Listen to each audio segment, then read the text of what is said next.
Welcome back to Europe now from Spain. As you can see, the sun is back. We are back in Palma, the capital of Mallorca, and I'm standing right in front of the spectacular cathedral. It's about 700 years old. It's the second biggest cathedral in all of Spain, and it is, of course, one of the sites that is most visited on these islands by the hundreds of thousands of tourists who normally pass through here. Now, of course, they've not been here for quite some time. Nobody's exactly sure when they will be back. Let's go now and get another view on this pandemic from a man who used to be president of these islands, now a member of the opposition.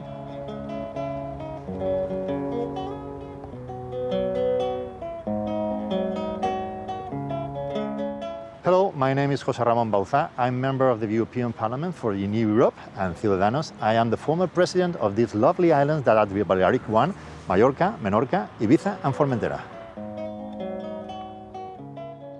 The impact of the pandemic has been absolutely dramatic because here everything is dependent on tourism. And with the lockdown, many of the possibilities of the economy to flow has been absolutely closed. But the way of how it has been managed, yes, it's so important. For example, the central government, who's taking the first time the decision, it decided to have a very strict lockdown. The stricter in the whole Europe. And if you see the figure, you can say, well, you had the stricter lockdown. It is supposed you had the lowest figure, but it's not. You had the higher one. What this does mean? That the decision was not the best. One area where the Prime Minister Pedro Sánchez has had success, arguably, is in terms of the EU Recovery Fund. He argued very strongly for this fund to be there, for it to be big and ambitious, for there to be joint borrowing by the EU states on the international markets. And Spain is set to be the second biggest recipient of those funds when they come through. How optimistic are you about Spain's recovery based on this? But what is important with the recovery funds? The recovery funds had to be presented before April the 30th, and we still don't know which kind of project had to be presented because it has been, the management is done by the central government without any transparency, and we don't know. Obviously, these islands are a beautiful place to come on holiday, but has this pandemic perhaps shown up that they are a little too dependent on tourism for their economies? I have always said, I don't need to have 1,000 or million tourists every day, but I want to have the best of them, very high level, and give possibility to the economy to grow up. But there is another important thing. I presented to the European Commission some months ago a program in order to give the possibility to people for teleworking here. If you are thinking that this is the paradise for you, why don't we offer the paradise for people to work here? And this is one of the possibilities so important that you can live here and even you can have your work in your country. But by teleworking, this is a big possibility. And this can balance as well, not only the tourism sector, but give more possibility to the people who are living here. Stay with us for a minute while we're talking about people moving around. Let's watch a report that's on that topic. Our reporter, Luke Brown, has been to one very particular region of Europe where the rules on that are changing, and it's not to do with COVID, it's actually to do with Brexit. Take a look. Since January the 1st, Antonio Morodo's daily commute has become more unique. Every day, he leaves the European Union. For the past 4 years, he's been working in the care sector across the border in Gibraltar, where wages are up to 20% higher. Yeah, I can find this job in Spain, but you know, less money and less material, less everything. For the 15,000 EU workers who cross this border every day, Brexit had become a potential nightmare. An 11th hour deal struck in December between Spain, Gibraltar and the UK to keep the border open came as a huge relief. If the border is closed, it's disaster for this area, for everybody, for Gibraltar, for the campus of Gibraltar, and from the worker. At the end of a 6-month transition period, the current temporary deal will see Gibraltar become part of the EU's Schengen zone, guaranteeing freedom of movement of people, vital given 40% of its workforce lives in Spain. In neighbouring La Linea, where local businesses depend on the rock for a third of their trade, the deal is cause for celebration. We only expected trouble after the Brexit, and the situation changed so dramatically in our favour that, you know, we wanted to drink champagne or whatever. La Linea and Gibraltar may be close neighbours, but their economies are very different. Unemployment is virtually unheard of on the Rock, but is close to 30% on the Spanish side. For the local authorities, the Spanish government has used them as a pawn to further Spanish sovereignty demands on Gibraltar at La Linea's expense. Sometimes we feel like a football between two governments. But this time, it really seems like they're looking out for the interests of the real people, made of flesh and blood, that live here. The Schengen deal coincides with the Covid crisis, meaning the border is now closed to everyone except local workers, and we can't film on the other side. Hola. If you go into the Gibraltar, you know, come back to Spain. Having voted against Brexit by 96%, Gibraltar now hopes the deal is the best of both worlds, an open border and a chance to reset relations with Spain. But for the Gibraltarian government, those upsides can't come at the expense of the Rock's sovereignty. Gibraltar will remain British because doing an arrangement on giving business efficacy to immigration and to the movement of goods is not going to change who we are. It's not going to change what we want to be, and it's not going to change how we think. And I can tell you that in the fibre of our being, every Gibraltarian is British. But sources of potential friction remain. The deal means EU border guards will oversee entry into Gibraltar's air and sea ports for at least the next 4 years, and the Schengen status spells the end for this long-standing physical fence between the two sides. In 2018, France 24 met local historian Tito Vallejo-Smith. He remembers when Spain closed the border in 1969 and doesn't doubt tensions could be reignited. It all aims to their sovereignty claim, and we won't allow that. They're now saying that they want to tear down the border, the fence. They want to tear it down. We don't want any borders. Now, that fence is British, not Spanish. The current in-principle agreement needs to be ratified in a permanent treaty between the UK and the EU. For now, the biggest impact of Brexit in Gibraltar is potentially a closer relationship with Europe than ever before.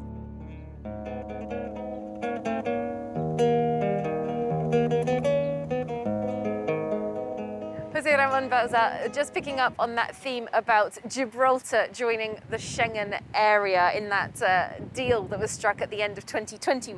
Do you feel that Gibraltar should be part of Spain?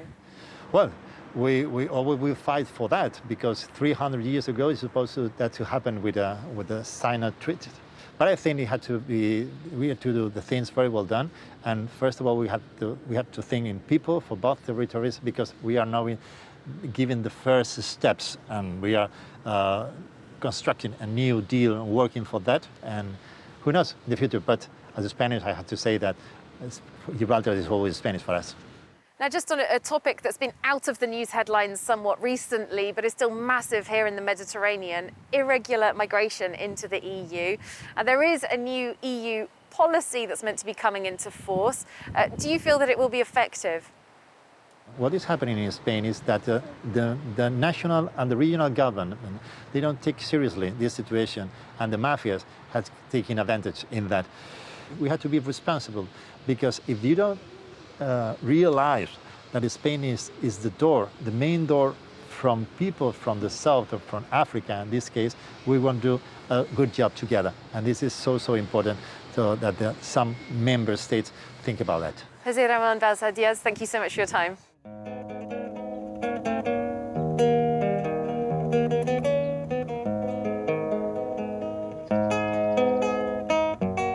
We've come to meet one final political guest now, the Secretary-General of the Partido Popular here in the Balearic Islands. That's the centre-right party in Spain. Tony Fuster, thanks for being our guest. Hello, thank you. I'd like to ask you first, just briefly, your assessment of the impact of the pandemic on these islands. Here in the Balearics, things have not gone well. To make a comparison, the pandemic has hit Spain hard, and overall unemployment went up by 20%. In the Canary Islands, it went up 24%. Here in the Balearics, it's increased by 60%. The Canaries and the Balearics are very similar autonomous regions. Both live off tourism and both are geographically far from the Iberian Peninsula. Here, the measures taken by Pedro Pedro Sanchez and by Francina Armengol, the head of the Balearic regional government, have not improved our economic situation at all. I know that your Partido Popular is asking that the vaccination campaign here in the Balearic Islands be accelerated so that 70% of the population be vaccinated before the month of June. Why is that? It's fundamental for us. As an autonomous region, we have to be a safe destination for our tourist visitors, French, German and British people. Anyone who comes here has to feel that the Balearics are a safe destination. That's why we think that if 70% of our population is vaccinated, then the tourists will come. I'm of course well aware that health has to come before the economy, but we also have to know that without the economy, there's no health. It's obviously very important here in the islands to get the tourism economy going again, but is it fair on the rest of Spain to have a faster vaccination campaign here? It's not about saying some people have priority over others. When I ask for us to vaccinate 70% of our population here, it's not to say that we shouldn't be vaccinating in the Canary Islands, in Andalusia or in Madrid. I just think that Spain should be able to vaccinate 70% of its population in a reasonable time frame.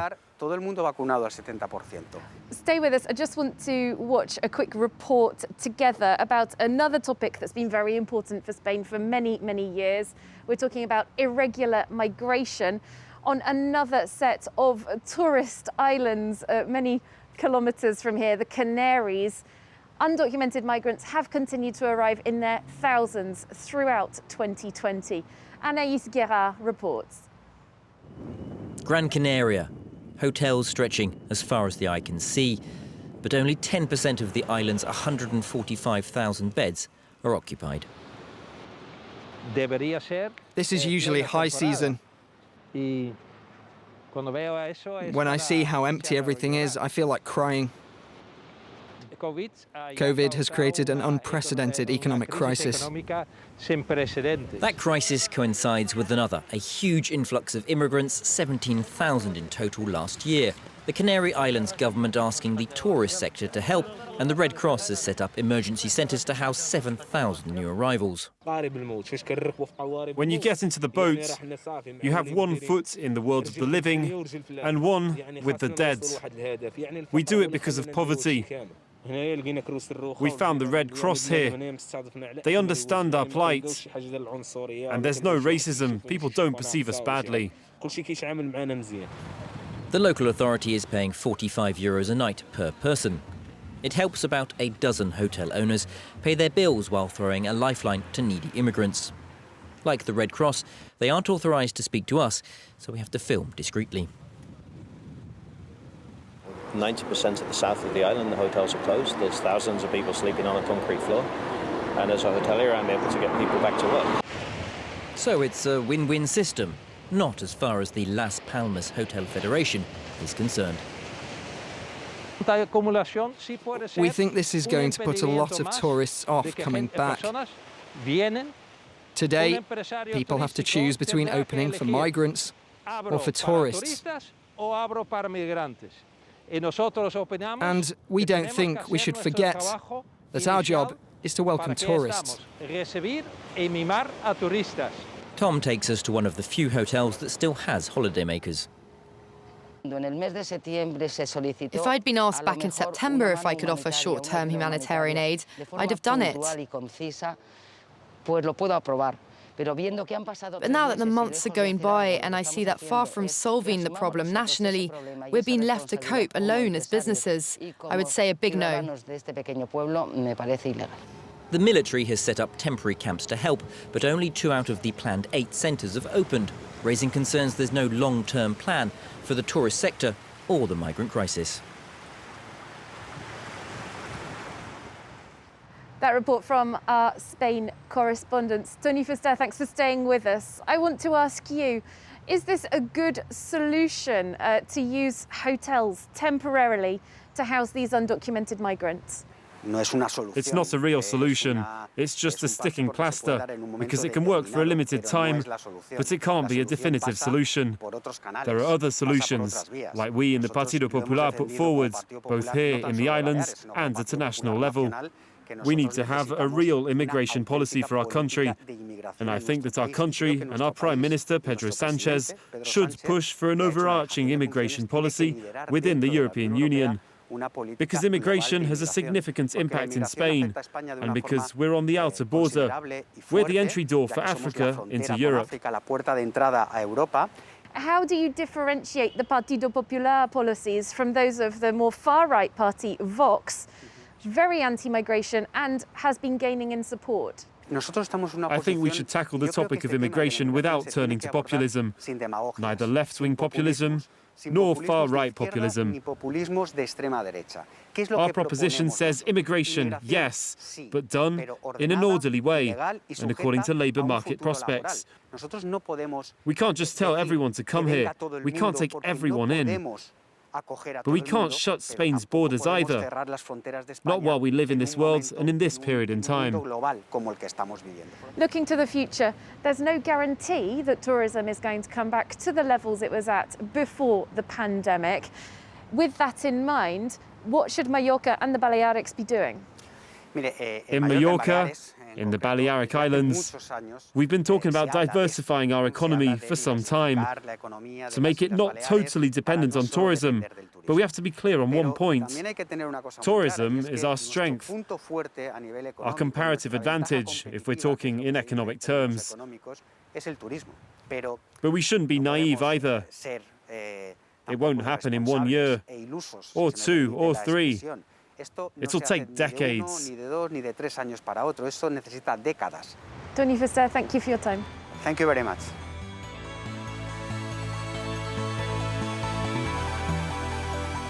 Well, it's here on this lovely golden but rather empty sandy beach close to Palma that we will say goodbye to you all.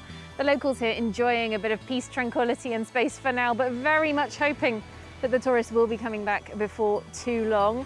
We hope to see you again soon as well for another edition of Europe Now on France 24.